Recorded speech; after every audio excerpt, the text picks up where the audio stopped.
Howdy, howdy. It is Tuesday, April 14th, 8 p.m. Eastern Time, and I'm excited to be here. My name is Amanda with Grandma's Wealth Wisdom. If you're catching the replay of this, thank you so much for watching. And do want to have to give a special shout out to all the people that have been subscribing to our YouTube channel. Recently, we hit 100 subscribers today, which means we got to change our URL to a custom one, youtube.com/grandma's wealth wisdom. So thank you so much for all the 100 people that subscribed, whether you did it a while back or just recently. Really thankful for you. And if you're not yet subscribed, please do so. I think Brandon's going to put a special link in the description of this video on Facebook, if that's where you're watching it, so you can go straight to the YouTube channel and subscribe. So look for that comment below. Okay, so I'm a little nervous today because I'm going to ask a question that will make me sound like a conspiracy theorist. And it's a question that I heard someone else ask about a month ago, and I cannot get it off of my mind. It's been such a question that's like burned into my head and gave me a lot to think about. So I'm not saying what my thoughts are or right or wrong today, but I want to share them with you. Maybe this will transform how you think about things or not. Maybe you'll just dismiss it as a conspiracy theory. Let me know in the comments when we get there what you think after you've the deal is you have to seriously consider it. Maybe do a little bit of side research and then comment and tell me what you really think. But before we get there, I'm going to procrastinate for a second and share the quote of the day. Here it is. An economist's guess is liable to be just as good as anybody else's. Will Rogers. Now, I love economists. I was listening to a podcast earlier today that's done by a couple economists. They're fantastic people. These two happen to be professors of economics, which maybe gives them a little different slant than other kinds of economists that work in other roles. But I tend to like some economists. But when it comes to predicting the future, it really is a guess, right? Even if it's a hypothesis, an educated guess, it's still a guess. And according to Will Rogers, that guess is just as good as anybody else's, your guess, my guess, because no one really knows what's going to happen in the future. And we'll see today as the conversation goes. So earlier today, I was watching another video by one of my good friends where he was talking about the Great Depression back in 1929 and the big sharp decline that we had before that. And he was comparing that graph of what the market looked like then with what the market looks like this year. And it was really eerily similar. And some people could look at that and predict, well, we're going to keep going along the same trajectory. And other people could say, no, times are totally different. X, Y, and Z is different. We're going to go in a totally different way. And who knows who's going to be right. Actually, I was talking with someone else today. I have lots of conversations. It's part of my job, right? And she was telling me, she's trying to decide what to do with some money that she has in the stock market right now. And I'm going to tell you a little bit about what we talked about today as I get into the question of the day and share what's going on with that. Because no matter what you think, whether we're going to have this big sharp V and things are going to recover just as quickly as they decreased, or whether you think this is the first domino in a series of dominoes that could last 18 months or 18 years or longer, whatever you think is going to happen, if you call the people who, if you have money in the stock market and you call those people and you say, I'm thinking about taking my money out, okay, they're probably going to tell you the same thing. And if you've called them recently, like the lady I was talking with earlier today, they say the exact same thing. hold, right? Keep your money there, hold it out. There's going to be a nice increase. Keep your money. Everything's going to be just fine. In fact, we're trying to keep people from buying too much right now because that might not be good for them. They might want to spread it out or something like that. So if everybody's trying to buy right now, why would you sell? This is the best time to buy. Maybe you should buy instead. So if you got money in the market and you haven't heard that from someone, whoever's managing your money, or maybe from yourself or the people you go to for financial advice, you'll hear that at some point, I'm sure. If you at least engage in that conversation and you say, I'm thinking about selling, you're going to hear those same lines. Buy and hold, right? This is the time to hold and or buy. Why would you sell right now? Lots of people are buying. It's actually a good time to buy. And of course, that is a guess, just like a guess into the future. No one really knows when you look at the past 100 years and and when you try to predict what's going to happen over the next 100 years, you don't really know if this moment is a good time to buy, especially when you think about all the different things you could buy, right? Stocks or bonds or ETFs or mutual funds or whatever it is. So stick with me here. Why would they tell you to hold, right? Why would they be so adamant that this is the time to buy, not to sell? And if you're trying to sell, they're going to encourage you, please, please, please don't do it. And they're going to be really adamant about it. And the more and more I think about it, I keep coming back to this question my friend asked me. And it's such a great question. It sounds so much like a conspiracy theory kind of question that I'm not going to write it down anywhere. But I want to hear this. What if you're being told to hold so that other people can sell? What if you're being told to hold so that other people, maybe the people that have more money than you, can sell? I did get the courage to write down the question this way. What if you're the pawn? And that might be a little too scary of a question, a little too harsh of a question. My apologies if that is. But might it be true? What if you're the pawn when you're being told to hold or to buy, when no one knows what's really going to happen? And I'm going to take that off the screen because it's a really heavy question. But let me go back to what I think of why they would tell you to hold when they don't really know. And I think it's because of their business model. So these different kinds of investment firms that help you pick stocks for your IRA or your 401k or your brokerage account, almost all of them, as far as I know, have a very similar business model. When you have your funds with them, they take an asset under management fee. They get a percentage of the money that you have with them every single year. They'll take that fee. And if you sell, they're not going to get that fee. And not all of them, I don't even know how many of them actually have to publish, here's how much we have in assets under management, right?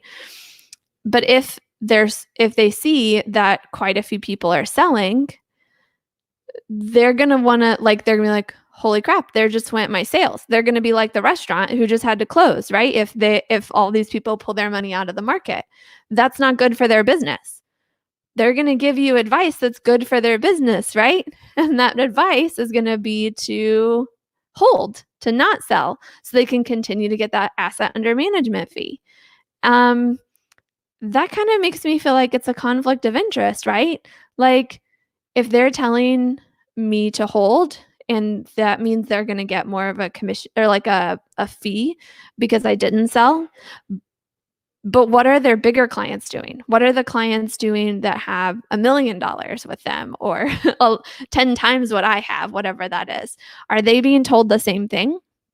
Are they being told to hold? Are they being told to buy? Do they have all their money in the market like I do? Probably not, right?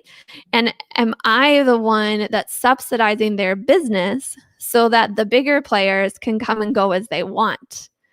That's kind of the conspiracy theory kind of question. Like, am I being told to hold so that other people can sell? I like, if you're being told when you call up whoever helps manage your money to hold and to maybe even buy, maybe ask that question. Like, what are your top 20% of clients doing right now? And see if you feel like they give you an honest answer. That, I mean, I have no idea. I don't work in that sector. I can't tell you what stocks to buy or sell. I intentionally am not licensed to do that because I never want to be in that position where I lose my clients' money or where I feel like I have to give them they ask me, should I buy or sell? And I have to tell them, you should buy or sell. And I'm thinking about, what is my asset under management fee going to be later on? I don't think that's talked about nearly enough. People rant and rave about how great asset under management fees are, whereas like commissions for things like life insurance agents, that's really scary because they're going to just try to sell you a product. But I think it's actually like, they're not going to want you to take your money out because it's going to reduce the fees that they get. And that's why they've perpetuated this buy and hold, buy and hold, buy and hold. And you hear that over and over and over again. Now, I mentioned life insurance salesmen trying to sell you a product. It's interesting when you compare and contrast the business model of a life insurance company compare that with the asset under management people. So the life insurance company, when in a kind of a nutshell, I'm going to try to like break this down, try not to use like life insurance language as much, but when you give your money to them, you're buying a life insurance policy. You have this big death benefit that's almost all the time a large multiple of what you put in, right? You might only pay a couple $100, but immediately you have a couple $100,000 in death benefit potentially. And they are guaranteeing every time you make a payment. If you're working with a good company, they have these guarantees that you're going to get a set amount of cash value. And then on top of that, you can get a dividend. And just in case you're not aware, I want to show you what one of the companies that I do business with, what their dividend history is like. So this is from 1990 to 2018. And you can see 1900, and this is in hundreds of thousands, right? $680,000, right, in that year. And then the next year, 742,000. If you look here, 1929, when we were experiencing the Great Depression, right? 29, 30, they still paid out $13 million in dividends that year. And the next year, $14 million in dividends. You look back at 2008, $1.3 trillion in dividends, right? They might go down, they might go up, but this company, these dividends are considered a return of premium. They charged X, Y, or Z for life insurance. They made extra profit from that life insurance because they kind of overcharge for it. And so they give back to the people who own whole life insurance policies with this company a return of the premium. Like, oh, we overcharged you, we're going to give you back some money. And it's a mutually held company. So the people that were the policyholders got to kind of watch this all happen, be active participants in it if they wanted to, and so on and so forth. That to me, like, to have this kind of track record, there's no negatives, right? They didn't ever call the policyholders and say, hey, we lost money this year. We need you to send us an extra $100 or an extra $1,000 or anything. They never did that. And they still, like, they maintained their profitability because they're not interested in the return of shareholders, right? They're owned by the policyholders. They have to do what's in the best interest of the policyholders. That sounds to me like a business model that I can get behind. That sounds like a business model where someone is advocating on my behalf in a very different way than the asset under management type of thing, where they get paid more the more money I have with them, right? Whereas they've got this whole team of people that run numbers and figure out, this is how much life insurance costs right now, and so we need to charge this much, and we're making sure we're profitable, and we're making sure we're going to be able to return something to our policyholders that are sticking with us and are honoring us by being a part of our company, by being partial owners, because it's a participating mutual whole life company. That really kind of like peps me up and makes me excited. And yet these big people out there try to poo-poo on life insurance and say that it's too expensive and stuff like that. But when you look at how strong and stable it is, and on top of that, how much you could take those dividends and do whatever you want with them.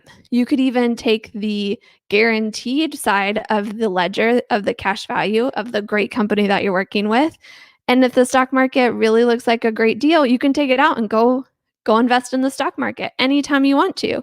In fact, the life insurance company, if you have a $500,000 death benefit and your cash value is $100,000, they'd rather you take that $100,000 out, because then they're not on the hook for the $500,000. And so it's actually it's your money. You get to do what you want. You get to decide whether you want that death benefit or whether taking that $100,000 and doing something else with it is more important to you. And you can think through with people that are representatives of the companies, but they never tell you what to do. If you actually came to me and you said to me, should I do X, Y, or Z? I'm not going to tell you. I'm going to say, well, I don't know. Let's have a conversation about it. Let me ask you some questions. Do you think you should do this? And how would it feel if you did that? And so on and so forth. And I know for some people that can be kind of frustrating, but that's actually, if you kind of go with it, it can be really empowering. It can help you go from, head in the sand, I want, to pass off control of my financial future to someone else, to, okay, what do I need to learn? What are some resources that can help me learn? And how can I, figure this out in a few weeks so that I don't have to worry about it for the rest of my life, right? That's actually kind of the business model of, I think, a great way to think about what you do with your money. How could I take a few weeks to really set in stone, or set, maybe not in stone, but set pretty well a foundation of what I want to really believe about money, how I want to be in control of my financial future. If I take a few weeks and do that, and then it's set for the rest of my life. I can come back and adjust it as needed as life changes, but I've got that beliefs, what I really want to believe about money settled, and that can put me on a trajectory to just do better and better and better as I build on those beliefs. And that's really what you want a financial professional to help you do. Not ask what your risk tolerance is, not ask if you believe in, American stocks or international stocks, whatever. You want a financial professional who's going to say, well, what do you want your money to do for you? What's most important to you? I was actually talking to an 18-year-old today, and we had that conversation. I just asked her, when you think about the rest of your life, what's most important to you about the money that's going to be with you, that's going to come into your hands, and you're going to be a steward of? What's most important for that money to do for you? And then it's really fun to say, okay, and here's a path forward to help see that money do those things. So I kind of went on a roundabout there, but I hope that if anything, this question, and I'll repeat the question since I didn't write it down. This question of, what if you're being told to hold so that other people can sell? In other words, what if you're the pawn being sacrificed to protect the queen, for that asset under management fund or investment firm or whatever? That question might just empower you to step up and be the queen of your own life, right? To be in control of the game, to be like stand in the back saying, okay, you pawn move there, knight do this, I'm the queen, you all protect me and make sure that I'm going to build wealth that I'm going to be proud of when I'm a grandma, or when I'm thinking about my favorite charities and the wealth that I'm going to leave them, or be able to contribute to them as I build my wealth. Like that to me is a really powerful way to think about my money, and not just passing off a check to somebody and hoping they do the right thing with it. To be in control, to be able to have liquid, accessible access to my money whenever I want, without giving up any of my options. Like that, I think is really powerful. So this is actually a good segue into this next week. We're going to be doing a whole week of really practical, fun things for small business owners, entrepreneurs, freelancers, self-employed, basically anyone that's in charge of generating revenue. And we're not going to be talking about the CARES or the PPP or maybe this new one that they're talking about now. We're not going to get into details like that. We're going to be bringing up some very specific questions that can empower you to make some really good decisions for your business during this time. So Brandon, thanks for the reminder. If you've subscribed to our YouTube channel, thank you so much. You'll be seeing those videos we're calling them bosses, right? Entrepreneurs, small business owners, self-employed. If you're in charge of generating your own revenue, you're a boss, you're a jefe, right? We're going to be talking to you over the next week. So if that's you and you haven't subscribed to our YouTube channel or hit the little bell thing, I should put that up at the bottom here. Please do so that you make sure you get those videos. I can kind of tell you really quick here what some of the topics are that we're going to talk about once I find my list of topics. It's here in my journal. Okay. So a really practical thing about what you can do with accounting right now, like in your QuickBooks or whatever, we're going to talk about to loan or not to loan. And that we'll kind of touch on CARES or PPP or whatever at that point, but don't worry, we're not going to get too heavy into that. We're going to talk a little bit about succession planning, maybe kind of morbid, but really important to be talking about, like, what's your exit plan for your business? This is a great time to think about that. Projects to increase revenue long-term, like what could you be doing now to make sure that when your business restarts, you're increasing your revenue longer term. What to do if you're choosing to stop selling right now and what you could do instead. What you could do with your top 20% of customers to make sure that they're feeling loved and cared for right now. And then we're going to end with next Tuesday with a bang, maybe even having a special announcement that day. So I don't want to give away too much too soon. And of course, thank you again if you've subscribed to our YouTube channel. And I hope that today has been empowering, not too much of conspiracy theory. If you're catching the tail end here as you're watching live, please go back and watch from the beginning so you see what I'm really talking about here. Are you being told to hold whatever you've got in the stock market so that others can sell right now? What if you're the pawn instead of the queen on your financial future, on your financial path? I think those are some pretty important questions to ask of yourself and of whoever's got your money in the stock market right now. And see what kind of answer they really tell you and if you believe it. Okay, I'm done being a conspiracy theorist. Again, we're getting back to really practical questions tomorrow specific to business owners. I'll look forward to talking to you then. In the meantime, keep building your financial journey so that you can break through to a smart, stable financial future using the time-tested wisdom of the greatest generation. Peace.